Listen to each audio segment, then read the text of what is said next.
Bueno, respecto a la pregunta que me hiciste, que era ¿qué es la filosofía? Si recuerdo bien, ¿no? Bueno, de nuevo, estamos ante una actividad muy variada, muy rica, muy amplia y con una historia digamos, muy extensa, ¿no? Pero si me apuraran y me dijeran, bueno, caracterizar rápidamente la filosofía, yo diría que la filosofía lo que trata de hacer es proporcionarnos una visión del mundo, ¿sí? Y en mi entender, esa visión del mundo se tiene que articular sobre el mejor conocimiento sintético que nosotros tenemos, el conocimiento que nos proporcionan las ciencias individuales. Entonces, lo que trata de hacer la filosofía es encontrar los rasgos más generales en las distintas ramas de la ciencia para poder, con esos rasgos, tratar de formar una visión que a su vez sirva de marco y de guía a las propias ciencias. Y creo que hay una realimentación virtuosa, o debería haber una realimentación virtuosa entre filosofía y ciencia. Yo creo que la filosofía madura también formula teorías. Esas teorías se evalúan de forma diferente de cómo se evalúan las teorías de la ciencia. Se evalúan por su consistencia interna, se evalúan por su consistencia con otras teorías filosóficas, pero también se evalúa por su consistencia con las teorías científicas. Una teoría filosófica que se articule sobre una concepción del mundo basada, por ejemplo, no sé, en un atomismo tipo el atomismo de Demócrito, claramente no va a poder sobrevivir, porque va a estar en conflicto directo con nuestro conocimiento de la física contemporánea, por ejemplo, ¿no? Entonces, de ahí esta idea de filosofía científica que yo promuevo. Es una expresión que a mucha gente no le gusta, porque piensan que es una especie de oximorón, o que uno trata de eliminar la filosofía en función de la ciencia, o cientificarla, o alguna cosa por el estilo, pero no es así. A lo que yo trato de hacer referencia cuando hablo de filosofía científica, es una filosofía que está informada por la ciencia, y que se realimenta con la ciencia y que a su vez logra esclarecer algunos de los presupuestos básicos que se adoptan en todas las ciencias, pero sobre cuya naturaleza la propia ciencia permanece silenciosa. Por ejemplo, ¿qué son las leyes naturales? O sea, ¿qué es la causalidad? ¿Qué es la probabilidad? ¿Qué es, digamos, qué es un evento? ¿Sí? ¿Qué es un proceso? O sea, las ciencias particulares utilizan procesos, utilizan principios de causalidad, utilizan el concepto de ley natural, pero no se plantean qué son estas cosas. Esas son tareas que tiene que resolver la filosofía junto con muchas otras. Y la filosofía científica, tal como yo la entiendo, además, como la ciencia, también debería buscar la precisión en su lenguaje. Cuanto más exacta sea, cuanto más herramientas formales utilice, más libre de vaguedad va a estar y mejores van a ser las proposiciones, más claras las proposiciones que pueda emitir. Eso no quiere decir tampoco que la filosofía, perdón, científica debe expresarse de forma enteramente formal, sino que debe saber cuándo utilizar el formalismo, cuando es necesario para aportar a la claridad. Pero hay muchas ocasiones donde los lenguajes naturales pueden perfectamente desempeñar el rol que necesario para que la filosofía se pueda expresar de forma consistente. Entonces, bueno, esta es la visión de una filosofía actual, como yo veo la filosofía actual. Podríamos decir muchas más cosas de cómo ha ido evolucionando la filosofía a lo largo del tiempo, pero no creo que este sea el espacio para eso, ¿no? Bien, y chicos, teniendo esto claro, ¿vosotros pensáis que existe el conocimiento filosófico?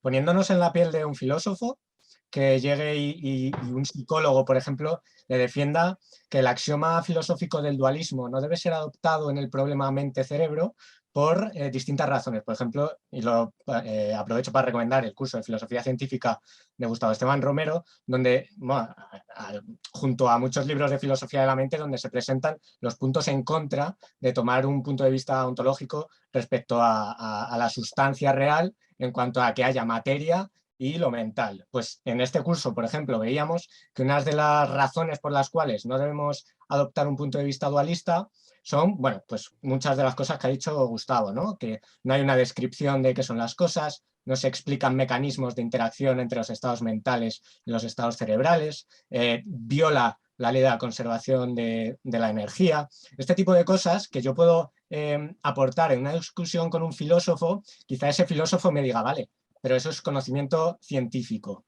Yo, sin embargo, tengo articulado un debate respecto a esta problemática desde la filosofía. ¿Cómo debe un psicólogo, por ejemplo, que es realmente una persona que ha estudiado un cuerpo científico, un conocimiento científico, afrontar este tipo de debates? ¿La filosofía debe ceder espacio en el debate absorbiendo el contenido de las ciencias y la ciencia adoptando esos axiomas filosóficos, o debe haber algún tipo de choque? ¿Deben de aceptarse una a otra? ¿Los científicos deben de filosofizarse un poco y los filósofos cientificarse un poco? ¿Está mal planteada la pregunta? Bueno, yo diría que hay varias preguntas ahí, ¿no? Hay varias preguntas. Empezaste con la pregunta de si hay conocimiento filosófico, ¿no? Una pregunta que, por cierto, yo la veo muy conectada con otra pregunta que sigue estando vigente, si hay progresos en filosofía, igual que los hay en la ciencia, ¿no? Y mi respuesta a estas dos preguntas es que sí, hay conocimiento filosófico y hay progreso en filosofía. Este progreso, evidentemente, es diferente al de la ciencia, no es tan rápido como en la ciencia y probablemente tiene más características de una poda o de una depuración que de un aumento constante en las teorías, ¿no? Es decir, el conocimiento filosófico muchas veces, el progreso filosófico muchas veces se produce eliminando malas preguntas, ¿no? O haciendo ver que algunas viejas preguntas en realidad estaban mal planteadas, ¿no? En eso tenían razón los positivistas, creo yo, ¿no? Por lo tanto, sí que hay conocimiento filosófico. eh, mm, por ejemplo, bueno, Kant se planteaba ya como caracterización de la filosofía, pues tres preguntas fundamentales, ¿no? ¿Qué puedo conocer? ¿Qué debo hacer? ¿Y qué me cabe esperar? Y él concluía que todas ellas se resumen en la pregunta de qué es el hombre, ¿no? De estas preguntas, la de qué me cabe esperar, digamos que ha quedado fuera del ámbito de la filosofía, aunque no del todo, porque también hay una reflexión filosófica sobre cómo, cómo se van a desarrollar eh, las próximas décadas, si determinados proyectos tecnológicos y determinadas tecnologías disruptivas pues siguen adelante, ¿no?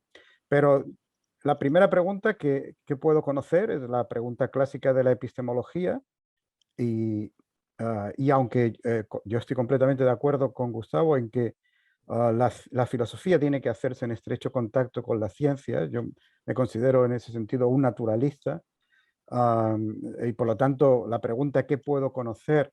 Debe hacerse con una base sólida en lo que las ciencias cognitivas nos dicen sobre el funcionamiento real de nuestra mente, en particular la psicología cognitiva. Digamos que sigue quedando ahí un resto que la ciencia no puede contestar y que sigue siendo un ámbito propio del filósofo.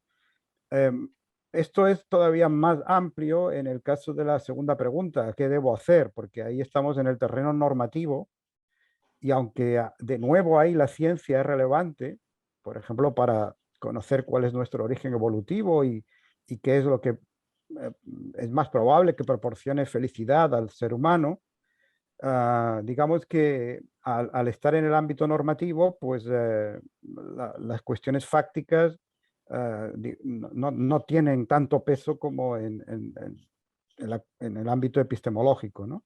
Aunque, insisto, son relevantes. Luego la pregunta que es el hombre, pues hoy día también se ha de contestar con ayuda de la ciencia. Hay una antropología científica, también hay una antropología filosófica y yo creo que deben estar unidas. Pero en general yo diría que, bueno, muchos colegas no estarían de acuerdo con esta manera de entender la filosofía, claro está, ¿no? Ah, ah, digamos que esta es una orientación determinada dentro del ámbito filosófico, que es, como he dicho antes, del naturalismo, y hay hoy corrientes muy en boga que se oponen al naturalismo, ¿no? Y que piensan que la filosofía debe hacerse con total independencia de la ciencia, ¿no? Pues ahora está de moda, por ejemplo, en la filosofía continental, el llamado realismo especulativo o nuevo realismo, y algunos de sus representantes insisten mucho en que la filosofía debe tener una completa autonomía de propuestas con respecto a la ciencia, ¿no? Y en ese sentido son antinaturalistas, se presentan como antinaturalistas. A mí me parece que esto es un error, pero en fin, yo diría que, por lo tanto, que la filosofía tiene un ámbito autónomo, es un ámbito autónomo de conocimiento, pero si uno quiere hacer una filosofía, digamos, bien asentada, tiene que tener en cuenta para ella los conocimientos científicos. No se puede hacer filosofía en el butacón, como dicen los anglosajones, armchair philosophy, ¿no? El filósofo no puede quedarse hoy en su habitación pensando sobre el mundo y creyendo que de esa manera está explicando la realidad. También es cierto que esto es una caricatura, que los grandes filósofos del pasado rara vez hicieron algo tan pasivo y tan especulativo, ¿no? Pero bueno, quizás algún exceso sí se cometió en el pasado, ¿no? Sobre esto. Gustavo, no sé si tienes también algo que aportar respecto a, por ejemplo, a qué se dedica la ciencia y la filosofía. Por ejemplo, ¿podríamos pensar que la filosofía se encarga de temas generales y la ciencia de temas específicos que informan para esos problemas? ¿Deben estar excluidos de esa manera? ¿Podríamos pensar que quien se dedica a estudiar la ciencia no debe preocuparse por los problemas filosóficos y viceversa? Entendemos que no, en la postura actual, ¿no? Pero bueno, Bueno, quizá alguien que nos vea piense que es así, ¿no? Que empiece una carrera filosófica y piense que sí, que tiene que informarse, pero tampoco lo hace mucho y utiliza argumentos filosóficos, no sería naturalista, como explica Antonio. Y un científico, yo por ejemplo empecé estudiando psicología y pensaba que la psicología era una superación de la filosofía, ¿no? Como que fue la última rama que se salió de la filosofía y que por tanto la filosofía no era necesaria. Ahora pues me he dado de bruces y he visto que es muy necesaria para que la psicología sepa si es psicología, por ejemplo. bueno, como yo comentaba en mi intervención anterior, creo que tiene que haber una interconexión, una realimentación positiva entre ciencia y filosofía. Pero bueno, como decía Antonio, esto es una visión, digamos, de la filosofía que no es compartida por todas las personas que se desempeñan en la academia o que practican filosofía. Ahora, yo creo que cualquier persona tiene derecho a la hora de enfrentarse a un cuerpo supuesto de conocimiento que se le presenta, a exigirle a aquel que está presentando el cuerpo, y esto viene a tu primera pregunta, ¿no? ¿Qué es lo que puede decir un psicólogo, por ejemplo, cuando un filósofo viene y le habla de una teoría dualista del ser humano, del mente-cuerpo por separado o cosas por el estilo? Yo creo que todo el mundo tiene derecho a exigir a aquel que defiende una posición que esa posición sea coherente y preguntarle cuáles son los elementos que tiene para sostener que esa posición es verdadera, o por lo menos que es verosímil, ¿no? Y creo que ahí es donde la filosofía que no tiene contacto con la ciencia empieza a tener problemas a la hora de tratar de justificar sus propias teorías, porque tienen que caer en criterios que son o bien criterios enteramente subjetivos o en cuestiones como, por ejemplo, cuestiones estéticas y otras, ¿no? Entonces, bueno, me parece que eso es lo que desde el punto de vista del científico a veces produce un filtro y hasta un rechazo, diría, cosa que yo veo mucho entre mis colegas científicos, de ciertas formas de hacer filosofía, porque notan que aquellos que defienden ciertas posiciones no tienen argumentos sólidos para hacerlo, o son argumentos meramente internos, que cuando uno los saca de esa lógica interna y los confronta con la realidad, digamos, no tienen herramientas como para adaptar su teoría a ciertos hechos.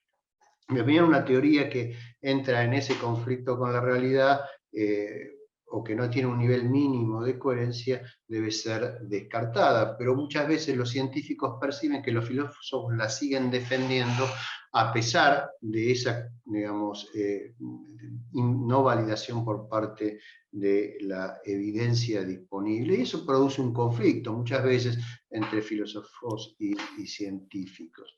Ahora, yo creo que esas actitudes filosóficas a la larga no perduran. Puede haber modas pasajeras, puede haber, digamos, un montón de cosas que momentáneamente justifiquen que se defiendan ciertas posiciones, pero a la larga yo creo que la filosofía que no es compatible con el grueso del conocimiento científico de su tiempo termina siendo descartada. Y eso lo vemos permanentemente a lo largo de la historia de la filosofía, cómo posiciones filosóficas se han tenido que ir refinando para ir acompañando la evolución de la ciencia, ¿no? Y creo que es un proceso sano, es un proceso que por momentos puede ser doloroso para la filosofía, pero creo que es necesario si la filosofía aspira a tener cada vez mejores teorías, ¿no? Esto no quiere decir que yo a veces no mire el panorama de la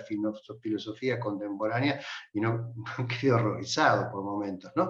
Pero entiendo que, bueno, a veces son cuestiones que la perspectiva del momento hace parecer quizás más graves de lo que son. También a veces quedo horrorizado de cosas que veo en ciencia, así que digamos, cuando estas actividades tan complejas como son la filosofía y la ciencia están en su evolución natural, por supuesto que va a aparecer un montón de ruido y un montón de cosas que a la larga y de la perspectiva del tiempo van a quedar, digamos, se van a ir depurando, yo creo, como por una especie de selección natural, ¿no? Entonces, bueno, eso respecto a la pregunta tuya original de cómo reaccionar desde el punto de vista de un científico ante un filósofo que viene y plantea alguna cosa que de repente al científico le parece un disparate. Yo creo que la actitud razonable es pedir por cuál es la evidencia a favor de esa teoría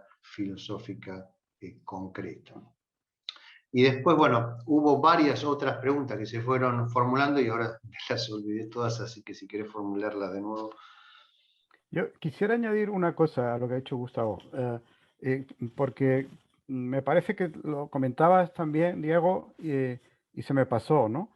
Vamos a ver, yo creo que se puede ser un buen científico sin tener ningún interés por la filosofía, ¿no? Y hay muchos ejemplos, ¿no? De grandes científicos que, digamos, la filosofía no les ha interesado ni les ha parecido siquiera relevante, ¿no? En cambio, yo creo que la historia de la ciencia sí que ayuda a un buen científico a formarse mejor como científico. Y a veces esa formación histórica pues no se atiende lo suficientemente en las carreras de ciencia, al menos en España, ¿no? Ahora, dicho esto, la filosofía sí puede ser de utilidad para la ciencia y para los científicos, ¿no? Tú has mencionado el caso de la psicología, donde efectivamente la filosofía de la mente que se hace hoy día o que se ha hecho a lo largo del siglo XX, pues tiene un gran interés para el psicólogo. Bueno, hay algunas ideas importantes de la psicología actual que han surgido en el ámbito filosófico, por ejemplo, el funcionalismo, ¿no? La propuesta inicial de Putnam, de Hilary Putnam, y luego las críticas que él mismo hace también al funcionalismo, etcétera, ¿no? O las discusiones sobre las relaciones entre mente-cuerpo, etcétera, ¿no? En el ámbito en el que yo me dedico, en la filosofía de la biología, se han dado ejemplos muy claros, ¿no? Como la filosofía tiene entre sus funciones más importantes la de la clarificación conceptual, la de alguien habló de ingeniería conceptual, yo no sé si se llega a tanto, pero al menos el análisis de los conceptos, ¿no? Bueno, pues los filósofos han mostrado que algunos conceptos importantes de la biología evolutiva, como el concepto de fitness, de eficacia biológica, o el propio concepto de especie, incluso el concepto de gen, pues son conceptos que encierran problemas, que encierran ambigüedades y que un mayor esfuerzo por precisarlos, pues ayudaría y ha ayudado de hecho a la propia ciencia, ¿no?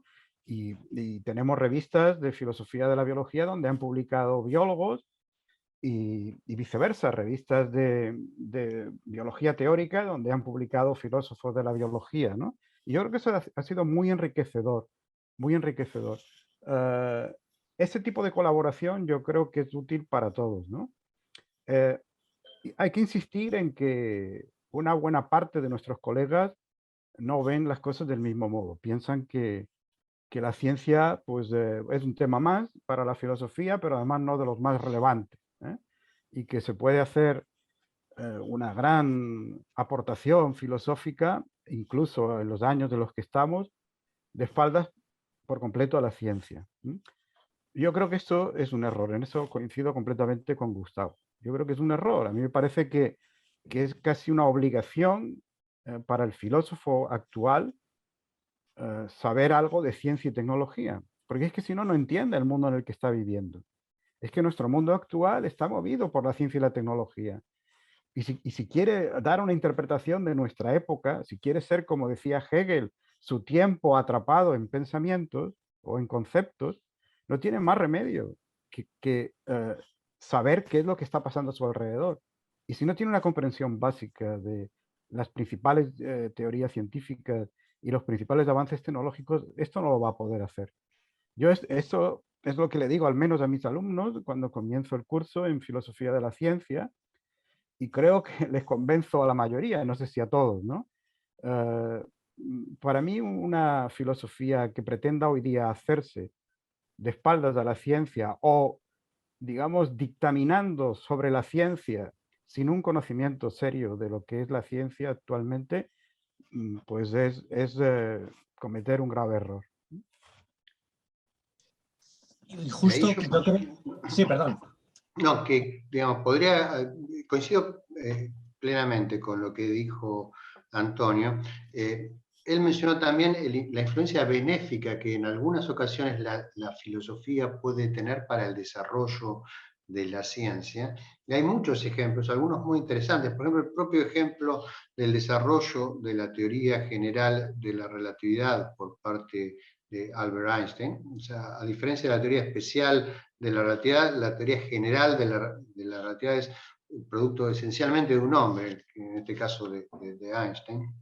Y Einstein estuvo motivado profundamente por ideas filosóficas para desarrollar esa teoría. En particular, Einstein trataba de obtener una vindicación del principio de Mach, que es un principio esencialmente filosófico basado en el relativismo del espacio y del tiempo de Leibniz, ¿sí? Y eso, bueno, fue la motivación fundamental de Einstein para llegar a sus ecuaciones de campo. La evolución posterior de las investigaciones de Einstein daría un giro y, bueno, Einstein terminaría defendiendo la posición opuesta en filosofía respecto al espacio y el tiempo a la de Leibniz. Pero eso sería a partir de 1917 y en particular 1920. Pero para 1914, 1913, cuando Einstein está embarcado en las investigaciones que lo llevarían a las ecuaciones de campo de la teoría general de la relatividad, una de sus principales motivaciones era tratar de implementar el principio de Mach en una teoría consistente de la gravitación y a través del principio de Mach las ideas originales de Leibniz de que el espacio y el tiempo no son entidades, sino simplemente son relaciones entre entidades que son los objetos que forman el universo. ¿No? Einstein recién empezó a cambiar cuando Willem de Sitter demostró que existen soluciones dinámicas de vacío de sus propias ecuaciones. Entonces ahí él empezó a pensar de otra manera sobre ese espacio-tiempo, esa idea del espacio-tiempo que había introducido Minkowski en 1907, 1908. Entonces es un ejemplo, yo creo, muy interesante de interacción entre motivaciones filosóficas y desarrollos científicos. Y también las ideas de Kant acerca del espacio y del tiempo fueron fuertemente afectadas por el desarrollo de la relatividad. Ustedes saben que para Kant la geometría euclídea del espacio era un a priori impuesto por nuestro aparato cognitivo sobre la realidad y no un rasgo de la realidad. O sea, era un rasgo necesario, porque nosotros necesariamente percibimos el espacio y el tiempo en forma tal que se aplica la geometría euclídea, y bueno, las geometrías no euclídeas primero con Riemann, y después las aplicaciones que hizo Einstein, Minkowski en particular, y después el propio Einstein de nuevo en la teoría general de la relatividad, muestran que en realidad eso no era así. Eso fue un golpe mortal a la concepción kantiana del espacio y del tiempo. Entonces ahí tenemos el ejemplo opuesto, un ejemplo en el cual un avance científico modifica fuertemente una visión filosófica. O sea que aunque el filósofo no le interese la ciencia, en algún momento quizás la ciencia llega a entrar en conflicto con algunas ideas filosóficas. Por eso yo creo que si alguien, digamos, desarrolla teorías filosóficas completamente desvinculado de la ciencia, bueno, en algún momento se tendrá que plantear por qué sostiene que esas teorías son verdaderas, o por lo menos por qué sostiene que esas teorías son plausibles y que otras personas deberían aceptarlas. Y bueno, y ahí es muy difícil tratar de convencer a alguien si no se tiene la menor idea de cómo es el mundo. Y eso empalma exactamente con lo que dijo Antonio, ¿no? Era la acotación que quería hacer.